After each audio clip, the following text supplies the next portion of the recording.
Hi, hello friends. Welcome to Mauni Cine Updates. Sorry guys, after a ரொம்ப long days அப்புறம் அவங்க கூட again வந்து ஒன் செகண்ட் வந்து வீடியோ ஷேர் பண்ணுறேன்.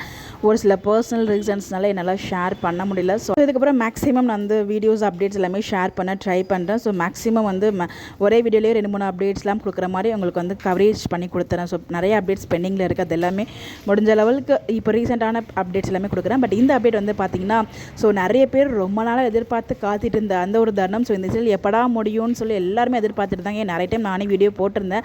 பட் அப்போல்லாம் நான் வீடியோ போடலாம். இன்றைக்கி அந்த இறுதி கட்டத்தைன்னு சொல்லிட்டு ப்ரொமோவில் பார்க்கும்போது லைட்டாக கொஞ்சம் வருத்தமாக தான் இருந்துச்சு. பிகாஸ் நிறைய டைம் வந்து பார்த்திங்கன்னா ஒரு நல்ல சீரியலாக இருந்த ஒரு சீரியல். பட் ஆக்சுவலாக ஸ்டோரி இல்லாமலே நடுவில் கொஞ்சம் மூவ் பண்ணிட்டு இருந்தாங்க. அதெல்லாம் மிகப்பெரிய வருத்தம் தான். பட் இருந்தாலும் இந்த வாரத்தோட ஸோ பாக்கியலட்சுமி சீரியல் வந்து முடிய போகுது. ஸோ ஆக்சுவலாக வந்து நார்மல் ப்ரைம் டைமில் தான் வந்து லான்ச் பண்ணாங்க. அதுக்கப்புறம் தான் நல்ல ப்ரைம் டைமில் 8:30 ஸ்லாட்டில் மூவ் பண்ணாங்க. ஸோ வந்து நல்லா மூவ் ஆகுது அப்படின்னு சொல்லிட்டு ஸோ 8:30 ஸ்லாட்டில் நிறைய டைம் வந்து பார்த்திங்கன்னா இவங்க வந்து ஃபஸ்ட் பொசிஷன் வந்து வாங்கியிருக்காங்க. So woman empowerment. ஸோ பாக்கியாவோட அந்த ஒரு கேரக்டர் நிறைய பேர் வந்து பார்த்திங்கன்னா ரியல் லைஃப்லேயுமே தூண்டியிருக்கு. ஸோ அந்தளவுக்கு அவங்களோட ஒரு க்ரோத் வந்து அதை பார்த்து நிறைய பேர் வளர்ந்து ஸோ அதுக்கான நிறைய ஷோஸ் எல்லாமே நம்ம பார்த்துருக்கோம். ஸோ அவ்வளோ வளர்ச்சி வந்து கொடுத்துருக்கு அந்த சீரியல் ஆக்ட் பண்ண each and every character. So தாத்தா கேரக்டராக இருக்கட்டும், எனக்கு எழில் வந்து பழைய எழில் ரொம்ப பிடிக்கும். ஸோ சேர்ந்தப்போ நான் அவ்வளோ சீரியல்ஸ் பார்க்குறது இல்லை.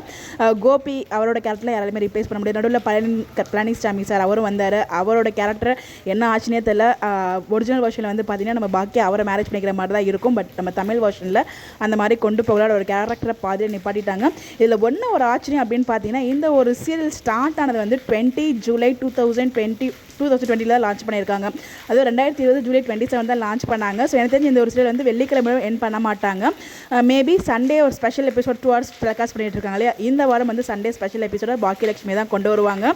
ஸோ சண்டே 27 ஜூலை 2025 எண்ட் ஆக போகுது. நியர்லி கரெக்டாக 5 இயர்ஸோட இந்த ஒரு சீரியல் எண்ட் ஆக போகுது. ஸோ பார்த்தீங்கன்னா 5 இயர்ஸ் என்ன ஒரு கோஇன்சிடென்ஸ் பாருங்கள். இது என்னோட தாட் தான். இன்னும் நமக்கு அஃபிஷியலாக அப்டேட்ஸ் கிடைக்கல.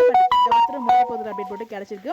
ஸோ நம்மளுக்கு கிளைமேக்ஸ் ஷூட்டிங்குமே என்ன எடுக்கல தான் எடுத்துகிட்டு இருக்காங்க போல். ஸோ இன்றைக்கி ப்ரோமோல அஃபிஷியல் ஆகிடுச்சு. ஸோ வந்து பார்த்திங்கன்னா நம்ம இனியாவை நோக்கி தான் கிளைமேக்ஸ் மூவ் ஆகும் போல். ஸோ அவங்க கல்யாணம் பண்ணிட்டாங்க இல்லையா ஒரு பர்சன், அவங்கள வந்து கடத்திட்டு போகிற மாதிரியோ சம்திங் ஏதோ பேசி இருக்கும்போது தள்ளி விட்டுறாங்க. அவங்க தலையில் அடிப்பட்ட மாதிரி காமிக்கிறாங்க. உண்மையிலே உங்களுக்கு எதாவது ஆயிடுச்சா இல்லை அவங்க ஆக்ட் பண்ணுறாங்களா நமக்கு தெரியல. So maybe court sequence police sequence அந்த மாதிரி எதுவும் கொண்டு வராங்களா இல்லை அவங்களுக்கு எதுவும் ஆகாமல் ஸோ ரொம்ப ஃபாஸ்ட் மூவிங்காக தான் இருக்கும். பிகாஸ் ஸ்டோரி வந்து எப்படி மூவ் ஆகுதுன்னு நமக்கு தெரியாது இல்லை. இந்த ஒரு வாரத்தில் முடிக்கணும் அப்படிங்கிறதுக்காக எவ்வளோ சீக்கிரம் எவ்வளோ ஃபாஸ்ட்டாக மூவ் பண்ண முடியுமோ அவ்வளோ ஃபாஸ்ட்டாக ஸ்க்ரீன் பிளே மூவ் பண்ணி தான் இந்த வாரத்தோட என் பண்ணுவாங்க. எனக்கு மேக்ஸிமம் சண்டே ஸ்பெஷல் எபிசோட் இருக்கும். இந்த சீரியல் ஆக்ட் பண்ணிட்டு இருக்க கோபி சார் வந்து பார்த்தீங்கன்னா இப்போ முடிய போகுது அப்படின்னு சொல்லி நிறைய டைம் நமக்கு அப்டேட்ஸுமே கொடுத்துட்டு இருந்தார். ஃபைனலாக இப்போ அஃபிஷியலாக கன்ஃபர்மேஷன் வந்தாச்சு எப்போ முடிய போகுது அப்படின்னு சொல்லி. கண்டிப்பாக இந்த சீரியலுக்குன்னு ஒரு சில ஃபாலோவர்ஸ் இருப்பாங்க. அவங்களுக்கு கண்டிப்பாக வருத்தம் இருக்கும். பட் இருந்தாலும் ஸ்டார்டிங் ஒன்று இருந்தால் எண்டிங் ஒன்று இருக்கும் இல்லையா. பட் 5 இயர்ஸ் சக்ஸஸ்ஃபுல்லாக போயிட்டுருக்கு. அது ஒரு பெரிய விஷயம் தான். இப்போ 7 o'clock ஸ்டார்ட்டில் வந்து மூவ் ஆகிட்டுருக்கு. அந்த ஒரு ஸ்டார்ட்டில் இப்போ என்ன சீரியல் வரப்போகுது அப்படின்னு உங்களுக்கே தெரியும். வர்ஷினி நம்ம ரேஷ்மா இவங்கெல்லாம் ஆக்ட் பண்ணிட்டு இருக்காங்க இல்லையா. ஆக்ட் பண்ணி நம்ம ப்ரொமோடும் பார்த்துருப்பீங்க. மகளே என் மருமகளே அந்த சீரியல் தான் மேபி 7 o'clock வந்து லான்ச் பண்ணுவாங்க நினைக்கலாம். பார்ப்போம் என்ன நடக்க போகுது அப்படின்னு சொல்லிட்டு. உங்களுடைய கருத்துக்கள் ஸோ பாக்கியலட்சுமி பண்ணி போது எல்லாம் ஃபீல் பண்ணிட்டு இருக்கீங்க, எல்லாம் ஹாப்பியாக இருக்கீங்க அப்படிங்கிற உங்களுடைய கருத்துக்களையும் மறக்காமல் கமெண்ட்டில் ஷேர் பண்ணுங்கள். இந்த மாதிரி அப்டேட் தெரிஞ்சுக்க நம்மளோட சேனலை ஃபாலோ பண்ணிக்கோங்க. Bye bye.